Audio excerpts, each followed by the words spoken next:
Welcome back to the Simple 1500 series. This is the final video, the final Simple 1500 series video, where we cover the last remaining games. We cover volumes 95 to 104. Now, don't get me wrong, there's other Simple 1500 series stuff, like the Jintori series, but this is the last one that's a part of the mainline series. You know, not the spin-off series, Anyway, we got a quite a big variety here. You know, there's some interesting ones here. Yeah. So let's just dive right in, shall we? So first up, we have Volume 95, the Hikoki, which was released in the West as Aces of the Air, and it's a flight simulator game. You know, you play like an old plane. I don't know from what era. I think this is meant to be like, I don't know, 1940s, I guess, you know, during maybe World War II. Seems kind of like kind of dated the plane, I don't know. But yeah, it's a flight simulator game, and I'm not a massive fan of flight simulator games, but if I be completely honest, it's not great. It's okay. The controls are fine. You know, if you do too many, I think, complex maneuvers, it comes up this warning message, and you're playing just like stools as now. But then you can bring it back up, generally speaking. Your goal is to shoot down enemy pilots, and that's easier said than done, mainly because it doesn't control particularly well. It's really difficult to fire on the enemy because rockets don't lock on, so you have to kind of wing it with the rockets.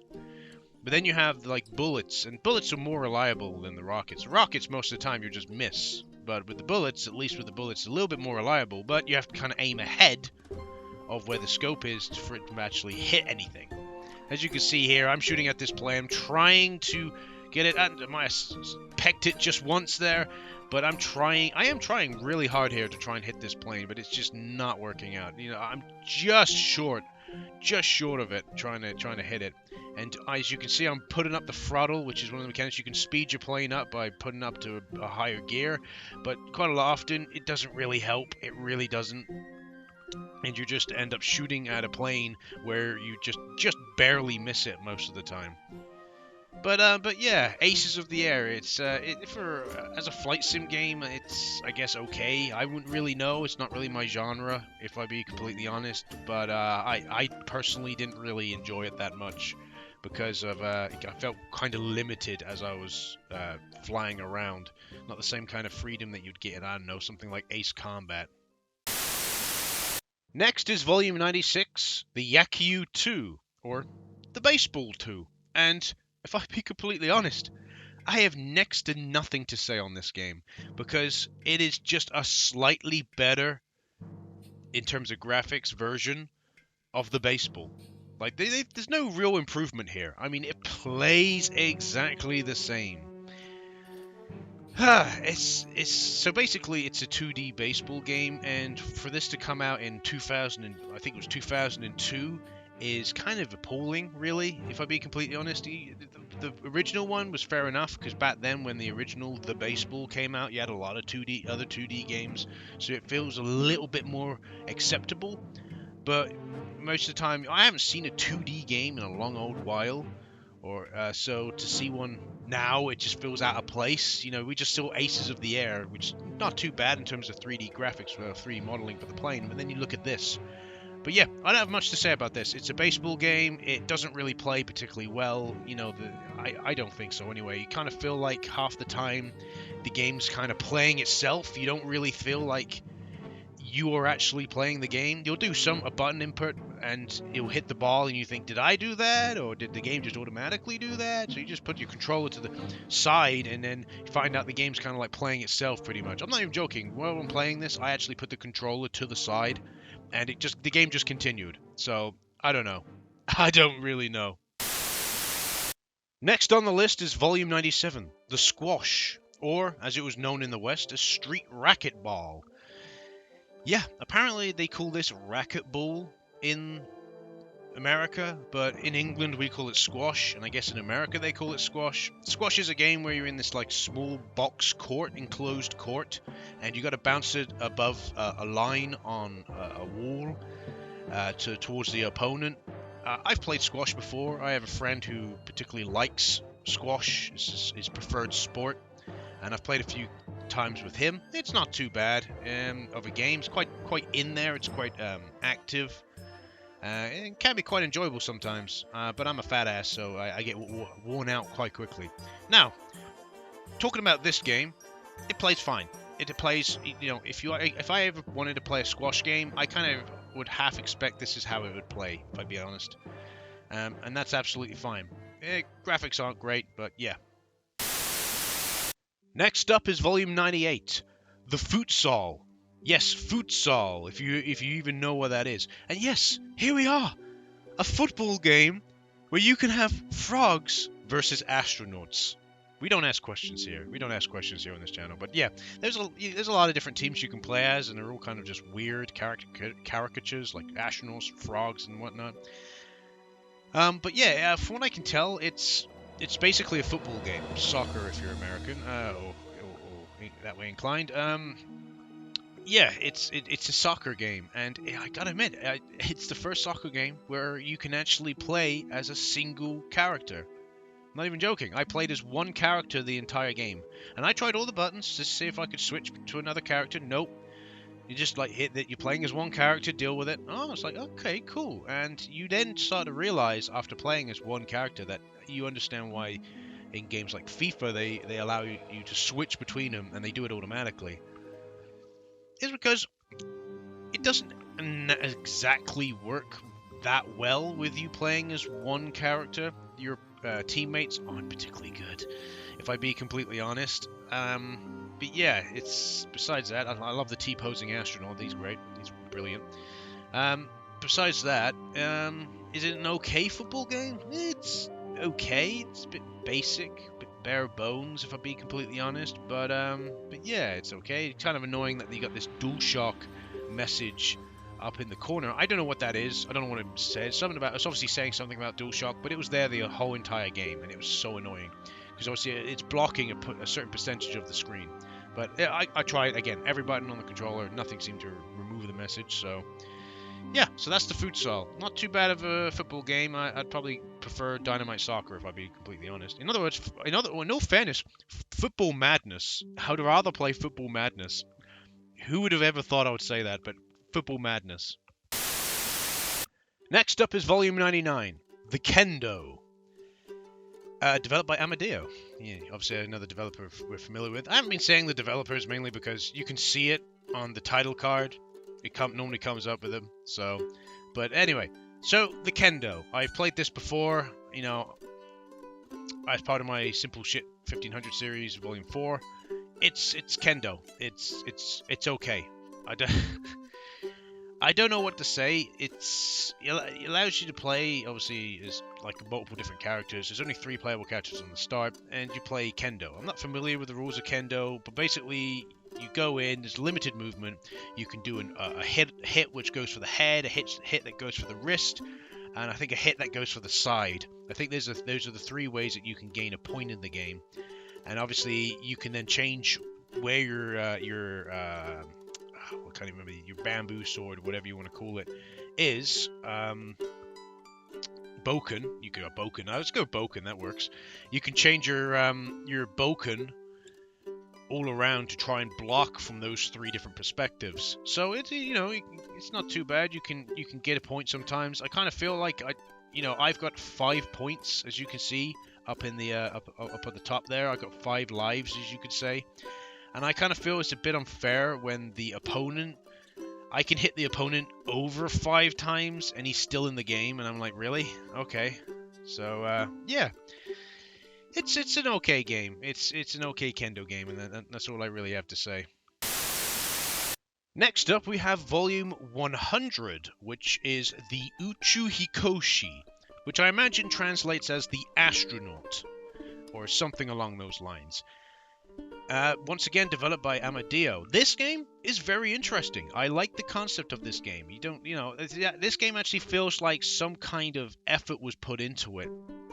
Basically, you're in this like spacesuit with a jetpack and whatnot, and you got to go through and basically complete objectives. At the moment, I'm in the training room, and my goal is to go and get through all of those rings, and it's pretty good because it lets you get familiar with the controls, with like how high you can go and how much you can propel yourself. Because obviously the jetpack can overheat if you use it for too long, and then it has to cool down for a little bit. But yeah, it's the controls are pretty good actually. You feel very, very weighted, but it's kind of expected in a little bit. I feel like this is obviously this planet or wherever we're on has gravity of some kind, but the gravity's not too great. As you can see, you can float about in it, but it still kind of weights you down a little bit. The goal of what I'm doing at the moment is to go and I think restart these generators that are spread around the level, and that's pretty cool and whatnot. But yeah, it's a nice little game. Basically, you could look at the oxygen meter being kind of a timer, even though there is a timer there. It's just timing how long you take. Yeah. The power meter, I don't really know what the power meter does besides serve the purpose of being health. In case you're wondering, if you see that green stuff below me, I'm going to make a mistake here and misjudge my angle and not quite make it. As you can see, I don't quite make it there. And that green stuff's bad, and boom! Oh no, I've taken a hit out of my health. That's not good.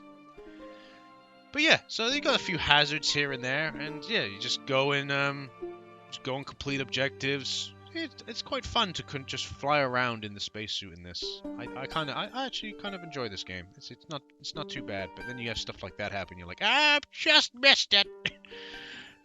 Anyway, on to the next one. Next up is Volume 101, The Cento, and unfortunately I couldn't get this game to work on the emulator, which is unfortunate because I have actually played this game before, way before I even did any of the Simple 1500 series games. At least I think so. I don't remember this game being in Volume 4. So, yeah, basically it's a business management game where you look after a bathhouse. That's what the Cento is. It stands the bath or the bathhouse. The public bath. That's what Cento means. I remember now. Unfortunately, I couldn't really find any gameplay of this on YouTube, and the only gameplay I could find is this, and it's like 2 minutes of the game, 2 minutes from the beginning of the game. So I couldn't, you know what I mean? I can't really show you much. But from what I remember, it's a business management game where you are the owner of you inherit the bath, your public bath from your grandfather, and you've got to run it and watch expenses and whatnot. There might even be some romance options somewhere along the line. I seem to vaguely remember that as well. But that's the Cento. So unfortunately, I can't say much more about it because I couldn't play it for myself. Next up is Volume 102, The Densha Utenshu, which basically it's a Densha to Go game. Yeah, if you ever heard of the Densha to Go series, it's a popular train sim in Japan. We never really got any of the games in the West. I think we might have gotten a couple from the series, but that's it.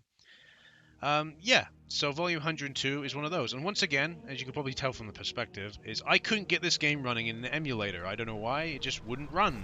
So I can only talk about this game briefly, but it looks like, from what I can see, it plays like the other Densha to Go games. The only difference here is that you're a tram instead of a train, as you can see.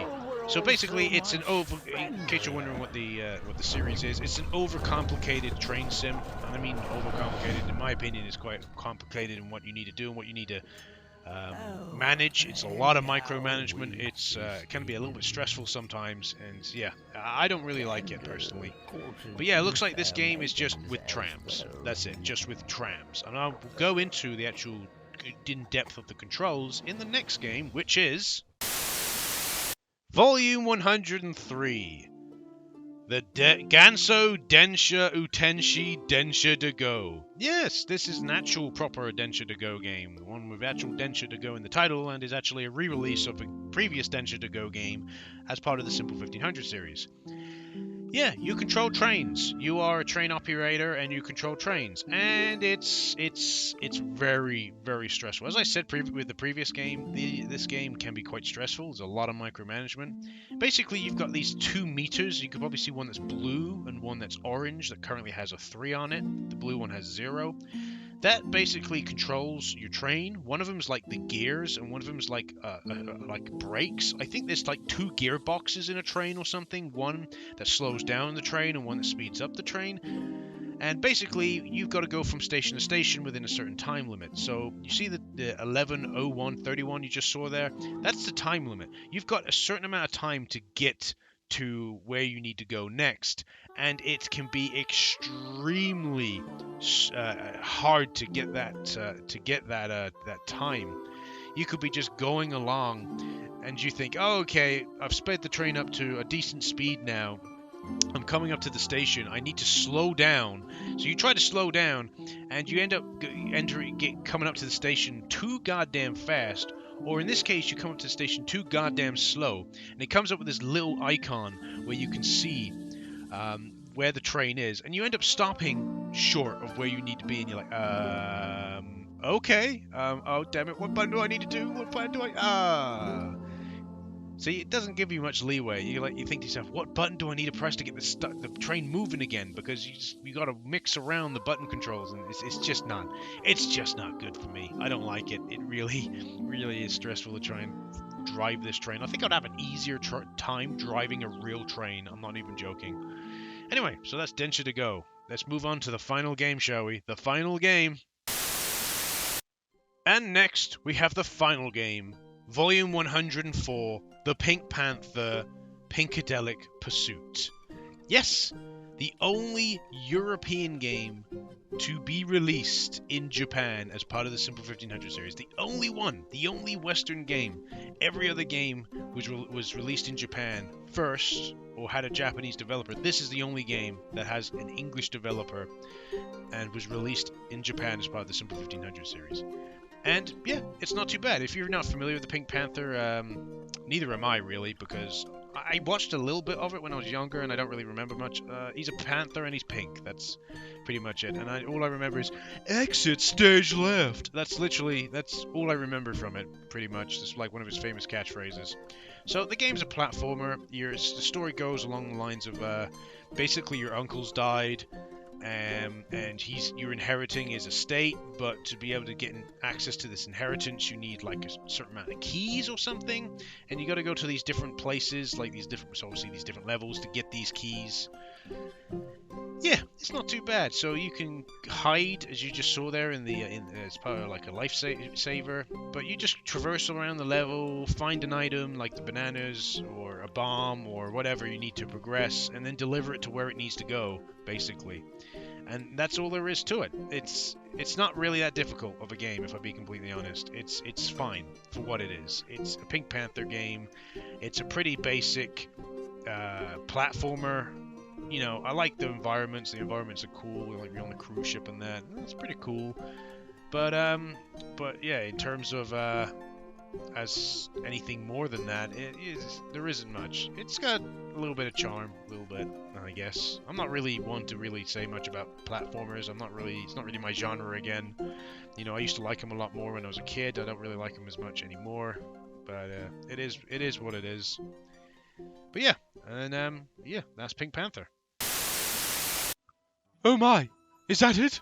Is that all of the Simple 1500 series games? Oh my word! So that's it, ladies and gentlemen. We have played every single one. Of course, there's some that we simply couldn't play because couldn't get them to run in emulator, but we had to look at every single game. Every single Simple 1500 series game. Oh, it feels so good. It feels so good that we're finally done with it. You know, to be honest with you, it was kind of dragging a little bit, this series. There's a lot of games. And it's the main reason why I am not going to be going for every single Simple 2000 series games. Even though there's probably some more interesting ones in that series, there's a higher chance that you can't get them to run. And the fact of trying to find the games It's quite difficult. Some of the games are really obscure and you can't find them anywhere. You know, I was very lucky to find all of the Simple 1500 series games, if I be completely honest. So yeah, no. But yeah, that's all of the Simple 1500 series. Now there is the Jitsuo series. I believe it's called the Jitsuo series, which I will be covering at a later date. That's probably going to be one video. There's 17 games, I think, total. And you may think that's a lot of games for one video, but they're all kind of very samey, the games, I think. I can't remember exactly, but I'm going to take a look at them regardless. So, yeah. Anyway, I hope you've enjoyed this series. I hope you've enjoyed this video. Please like, subscribe, comment. Let me know what you thought of this series. Let me know what you thought of this video. Any of these games that you remember from your childhood, might have played. Maybe you played them before. So yeah, I hope you've enjoyed. I've been Bio, and I'll see you again. Bye-bye.